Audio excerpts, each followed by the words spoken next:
Subscribe कीजिए AQ take Hindi channel को और दबाइए इस बेल बटन को टेक्नोलॉजी वीडियो सबसे पहले देखने के लिए।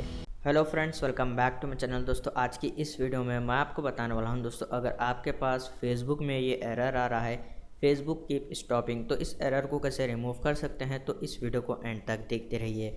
सबसे पहले दोस्तों आपको एंड्रॉयड फ़ोन की सेटिंग में जाना है। उसके बाद दोस्तों आपको स्क्रॉल डाउन करने के बाद यहाँ पर ऐप्स के ऊपर क्लिक कर देना है। फिर दोस्तों आपको जो है यहाँ पर मैनेज ऐप के ऊपर क्लिक करने के बाद यहाँ पर सर्च बार में टाइप करना है फेसबुक। तो दोस्तों जैसे कि आप यहाँ पर देख सकते हैं फेसबुक, इसको ओपन कर लेते हैं। उसके बाद दोस्तों आपको जो है यहाँ पर क्लियर कैचे कर देना है, ओके के ऊपर क्लिक कर देना है। फिर आपको जो है यहाँ पर क्लियर ऑल डाटा के ऊपर क्लिक करके ओके कर देना है। उसके बाद दोस्तों आपको प्ले स्टोर में जाकर फेसबुक ऐप को जो है अपडेट कर देना है, प्रॉब्लम जो है वो सॉल्व हो जाएगी। उम्मीद है दोस्तों आपको ये छोटा सा वीडियो पसंद आया होगा, तो प्लीज़ लाइक कर देना और हमारे चैनल को सब्सक्राइब करे बिना मत जाना। मिलते हैं नेक्स्ट वीडियो में।